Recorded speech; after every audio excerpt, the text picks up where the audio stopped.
Hello besties, welcome back to my channel. Welcome to the hair care series video. ఇంకా series ఏం start చేయలేదు కదా, series video అని చెప్తుంది అనుకుంటున్నారా?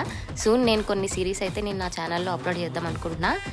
ఏం సిరీస్ స్టార్ట్ చేయబోతున్నా, ఏంటి కంటెంట్ ఏంటి అనేది ఇన్ డీటెయిల్గా నేను లాంగ్ వీడియో ఒకటి చేస్తాను, అప్లోడ్ చేస్తాను. సో చూడండి, అందులో చెప్తాను ఏంటి అనేది. ఇక్కడైతే నేను హెడ్ బాత్ చేసి వచ్చా కాబట్టి ఫస్ట్ సిరమ్ అప్లై చేసుకుంటున్నా. హెయిర్ అంతా కంప్లీట్ డ్రై అయిపోయిన తర్వాత నేనైతే అసలు ఎన్ని టైమ్స్ హెయిర్ కట్ చేస్తానో నాకే తెలీదు.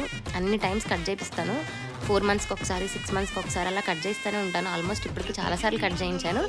రీసెంట్గానే 1 మంతే నేను కట్ చేయించాను. 1 మంత్ బ్యాక్ నేను కట్ చేయించాను. అయినా కూడా హెయిర్ మళ్ళీ గ్రో అయిపోయింది. ఆ కట్ మొత్తం పోయింది. వాడు ఏ కట్ చేశాడో కూడా నాకు అసలు తెలీదు. సో ఇక నుంచి నేను డిసైడ్ అయ్యాను, హెయిర్ మాత్రం అసలు కట్ చేయించొద్దు, ఇంక లాంగ్ హెయిర్ పెంచుదామని చెప్పి. సో ఆ లాంగ్ హెయిర్ కోసం నేనేమేమి యూజ్ చేస్తున్నా అనేది షేర్ చేసుకుంటాను. అంటిల్ నేను state my channel. Bye guys.